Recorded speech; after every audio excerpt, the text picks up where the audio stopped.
ये सरकार जो भूमि अधिग्रहण कानून 2013 जो ऐतिहासिक कानून आपके कार्यकाल में बना था, उसका एक बाईपास कर रही है और जमीन छीनने का एक चोर दरवाजा लेकर आई है land pooling policy. Land pooling policy में विकास का नाम ऐसे दिखा दिया लोगों को कि विकास के भागीदार बनो और अपनी जमीन दे दो। और आज़ाद भारत के ही नहीं, मतलब मैं तो कई बार कहता हूँ गुलाम भारत के इतिहास का भी सबसे बड़ा फ्रॉड किया इन्होंने। उन शर्तों पर किसानों का रजिस्ट्रेशन कराना शुरू कर दिया 2019 से, जो शर्तें किसान के पास है ही नहीं। आपत्ति सुझाव डीडीए ने मांगे, हमने लिख के दे दिए। 5000 से ज्यादा किसानों को हमने साइन करा के दिए डीडीए में।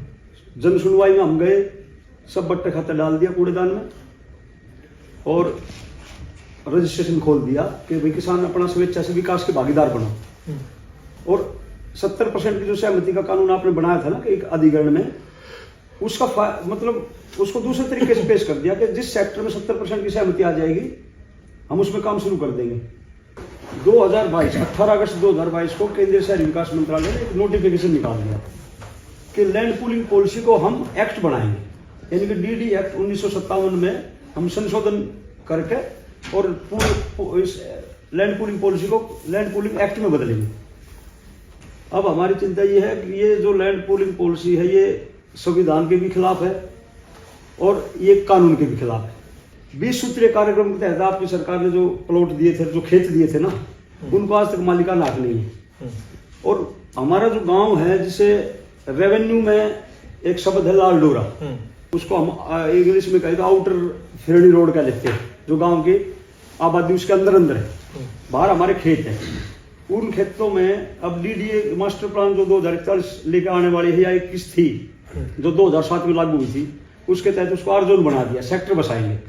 दिल्ली में कह रहे हैं आबादी बहुत ज्यादा होगी तो हम यहाँ पर आवासीय इकाई बनाएंगे।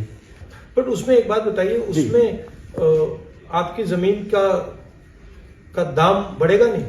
देखो जी, उसमें थोड़ा वो तो फायदा होगा आपका प्रश्न बहुत अच्छा है, लेकिन मोनोपोली कर दी सरकार ने। जब हमारे पास दूसरा विकल्प नहीं छोड़ा कि आपकी जमीन अधिग्रहण नहीं करेंगे हम, और आप चाहे तो अपनी जमीन को 60% ले सकते हो, लेकिन शर्तें ऐसी लगा दी जैसे किसान के पास 5 एकड़ है ही नहीं, किसी का 0.1% किसान है जो 5 एकड़ भूमि का है।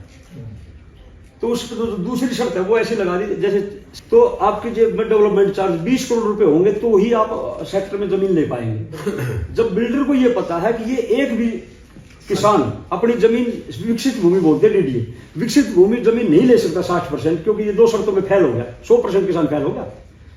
तो मतलब फाइनेंशियल रिक्वायरमेंट इन्होंने इतनी कर दी है कि आप उसमें जा ही नहीं सकते। दो फैक्टर और भी है सर। 20 करोड़ इसमें क्या है?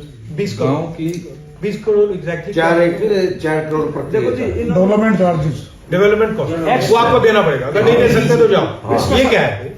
एक्सटर्नल डेवलपमेंट चार्ज ईडीसी कभी सरकारों ने नहीं दिया। बिल्डर देगा, आपसे जमीन ले लेगा, खत्म कर। सर इसमें भी ना लैंडलेस सबसे ज्यादा पिस रहा है। सर सेकंड थिंग, गांव की ज्यादातर जमीनें जो है ऑलरेडी व्यापारियों ने खरीद ली है, तो हम जो गांव का व्यक्ति है उसको उसका कोई ज्यादा बेनिफिट वैसे भी नहीं मिल रहा है। इसमें तो अगर है, अब तो हमारा तो विनाश है और डीडीए सरकार और जो बिल्डर और जो उसमें बसेंगे उनका विकास, एक तरफा विकास है। और ये एक तरफा विकास ग्रामीण। अब आप क्या मुझसे क्या चाहते हैं? हम ये चाहते हैं देश की सबसे बड़ी जो पंचायत है संसद भवन, और उसमें आप विपक्ष के सर्वमान्य नेता हो, आप इसमें हमारी आवाज उठाओ। दूसरा, हम चाहते हैं एक बार दिल्ली देहात का दौरा, जिस तरह आप सभी वर्गों से मिल रहे हो, इस तरह दिल्ली देहात में आप जाओ, एक बड़ी महापंचायत और कुछ लोगों से, ठीक है, महिलाओं से वहां मिलो। आप जो आप चाहते हो 3 पॉइंट रखने हैं वो हम रख देंगे और आपके यहाँ दिल्ली देहात आ जाएंगे।